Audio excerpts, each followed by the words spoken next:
You know what nobody prepares you for? No one prepares you for building back home from over and away or from foreign.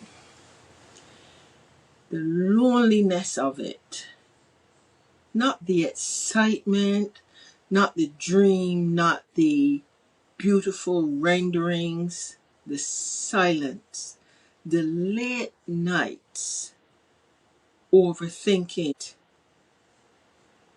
and the second guessing the pressure of wiring money across deep oceans, across deep blue waters, while trying to trust people you cannot physically see every day. Let me get my glasses. Because by January 2025, the dream was no longer just emotional. Now it was contractual.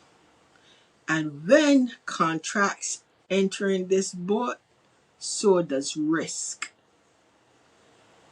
Because it was just us. Me, my husband Luke, a set of blueprints on my phone, and the builder. And as a fisherman's daughter, I knew enough about open water to understand something important. A calm sea can still carry dangerous currents underneath. Welcome back to Building Back Home with Jackie. Building back home where I belong. Ooh, yeah. But every foundation got a story to tell about the unseen cracks and the caution bell. So come walk with me through the sun and the rain on Jackie's journey. I want to be clear. This podcast is shared for educational and informational purposes based on my personal experience, and it does not constitute legal, financial, engineering, or professional advice. Now, in episode 1, if you recall, we talked about the beginning of the dream, the land that we had bought in 1999, the approval process. We talked about the excavation, that emotional moment, seeing heavy equipment on the land and the dirt was finally moving. Everything seemed to be in place. And that same land that we held on to for 25 years was now feeling like this is it. And we had the funeral shocker when I visited Barbados in November of 2024. But after the excitement of being in Barbados in November of 2024, meeting the contractor, seeing the partial foundation for the first time, it felt great. But after that excitement and the funeral shocker, I miss telling you that during that November 2.5-week visit of meeting the contractor, I had also made arrangements with a bank in Barbados. It was a phone call I made in October, knowing I was traveling. I wanted to kill what we say 2 birds or so with 1 stone. So I made a call to this local bank, telling them I'll be visiting there. I have somewhat of a draft contract. As we go through this process, we're going to talk about having to deal with government agencies and our banks in the Caribbean. And know that you must your patience and a smile.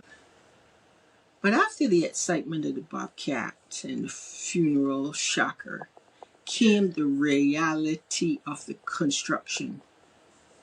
Because I returned to New York early December and ready now to get started on this dream. January 2025, new year starting. The excavation phase was complete. and now it was time to officially move forward with the construction agreement itself. Now, if you watch television, like me, when you're building, you start to watch these design shows and where they're doing construction on new homes and stuff. Everything always looks so organized and polished. There's always a project manager, there's a legal team, consultants, inspectors, site meetings, even weekly reports. But let's keep it real. For many of us in the diaspora, that's not our reality. Sometimes it's literally just you trying to build something meaningful back home while balancing life abroad. And that was us, building across deep blue water. 2025, our circle was still very small. Us as the owners, our architect, and our contractor. That was the team. No independent project managers yet. No consultants yet. No legal advisors yet. I grew up as a fisherman's daughter. Back home, the sea teaches you things long before life does. You learn that water can look peaceful while danger is quietly building underneath. You learn to study the horizon carefully and to respect the changing tides and to pay attention to silence. And maybe that's why that even after decades of working professionally in the construction document control environment, deep down, I think like a fisherman, always watching, always tracking, always trying to read what may be coming next. Because international construction feels exactly like open water. Beautiful, exciting, and full of hope. But if you stop navigating, you can drift quickly. Now, professionally, I work in document control management. That means that my everyday life revolves around records, drawings, specifications, contracts, revisions, tracking time and schedules and accountability. In large corporate construction environments like I work in, documents tell the real story. Not emotions, not verbal promises, not assumptions, but documents tell the story. So when we officially enter the construction phase in January of 2025, my professional instincts immediately activated. I started tracking everything, every invoice, every email, every WhatsApp message, every payment request. I was saving anything that said something about the project back in Barbados. Because when you are thousands of miles away from your project, your paperwork becomes your eyes. Your records become your protection. But here's a silence alarm that distance can play on you. Professionally, I knew that a contract must be fully executed, must be signed and stamped before one block is laid.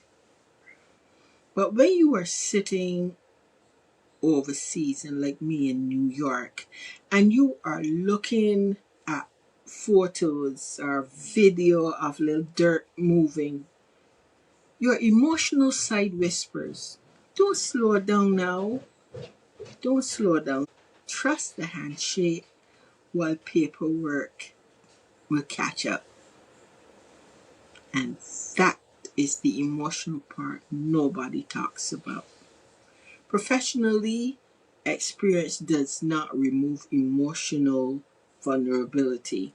And that was one of the hardest lessons for me personally, because even though I understood construction systems professionally, so this project was still deeply personal. This wasn't just another project file. This was home. This is Barbados, where I love and will always love. This is my country. This is the land of my birth. This was legacy, retirement dreams, years of sacrifice. So while my professional side was trying to stay structured and disciplined, my emotional side simply wanted to believe that everything would work out. Everything's gonna work out. Here's my reflection and culture moment for this episode. Back home, we just say, the sea ain't got no back door. And when the old people talk the talk, it means something for sure. It means once you push out into the deep, once you leave the shore behind, you're going to have to learn to navigate whatever weather you find. No quick escape route. There's none up there. No easy turnaround to make. And honestly, the diaspora life has that same risk to take. 1 foot over in the way, dealing with the snow and the grind. 1 foot trying to build something meaningful back home, something that you left behind. Standing somewhere in the middle, balancing two different worlds. So by I would have to say early 2025, our circle was still very small. Us as the owners, our architect, and our contractor. That was the team. No independent project managers yet. No consultants yet. No legal advisors yet. Just trust, communication, and paperwork. And when you're building remotely, communication becomes everything, because you cannot casually drive up at lunchtime and go and check on the project or drive past it after you leave work. We in the diaspora that are building back home, we depend heavily on our own little smartphones, our little screens. That sound of a beep, that sound from your phone, that becomes your lifeline. You sitting in the freezing winter and you hear ping, a photo of a bright Bajan sunshine, blue skies, and a concrete poured land in your hands. And you review the photos closely. And for me, I log everything. I log the date. I log the time it came in, the to and the from and the who and the why and the what and the when and the where, because distance forces you to become highly observant. And honestly, sometimes that level of responsibility can feel emotionally exhausting, because while everybody else continues their normal life around you, your mind is constantly floating somewhere else over the ocean about what's happening on your projects. Because you learn storms really arrive all at once. Usually the signs appear slowly first. A subtle shift in the wind, maybe like a strange silence. Clouds gathering far away. And during those early stages, we started learning how important it was to pay attention to the small inconsistencies. Here's our red flag for this episode. changing communication patterns, progress updates that feel unclear or inconsistent, pressure to move quickly emotionally before fully processing the details. When you're overseas, you cannot afford to ignore small warning signs because small issues can become very, very expensive. They can be expensive problems across the distance. And sometimes the biggest danger isn't dishonesty. Sometimes it's assumptions, miscommunication, lack of structure, or simply moving too fast emotionally because you're excited that the dream finally feels real. Our lessons learned: your emotions should never replace your documentation. Distance requires stronger systems, not weaker ones. And trust should always move alongside independent verification. And as much as I relied on my corporate profession and experience, there were moments where I still felt emotionally exposed because no spreadsheet, no checklist, no professional title can fully remove that emotional vulnerability of trying to build home from across the blue water. So tonight, if you are somewhere in the diaspora trying to build back home in your country, I want you to remember something. Being careful does not make you negative. Asking questions does not make you difficult. Wanting documentation does not mean you don't trust people. It means you understand the value of protecting your dream and your investment. Because the sea, beautiful as it is, but wise navigators still carry a compass. Keep your records close.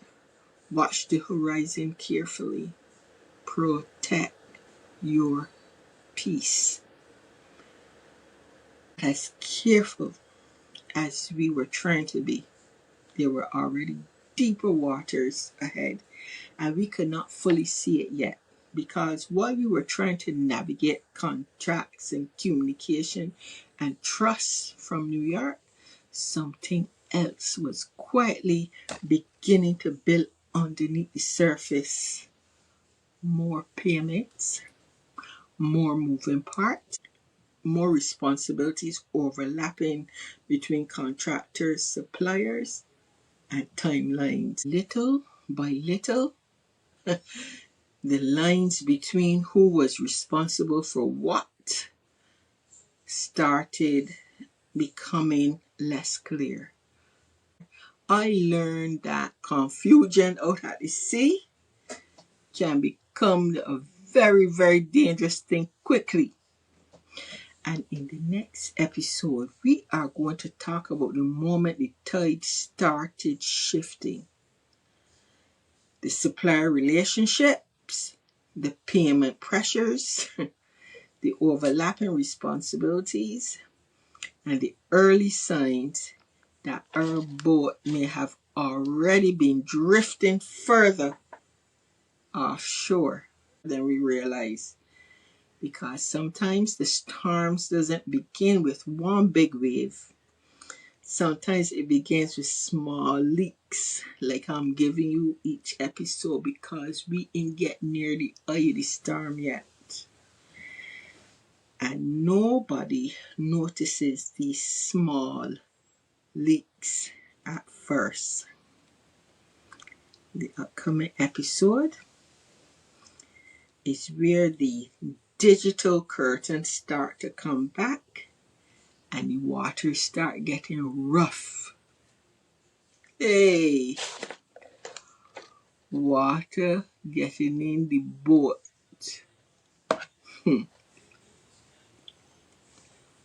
See you next episode. This podcast is shared for educational and informational purposes based on my personal experience, and it does not constitute legal, financial, engineering, or professional advice. From foreign shores, I bring the vision home. Built a legacy from concrete and from stone. Got the blueprints drawn, the white sands calling me. For the diaspora's children, planting the family tree. Building back home against the Atlantic tide. With Bajan roots and all that island pride. Watch the foundation rise, a brand new dawn in store. This ain't just building houses, it's something so much more. Yeah, it's Jackie and Luke building back home in Barbados.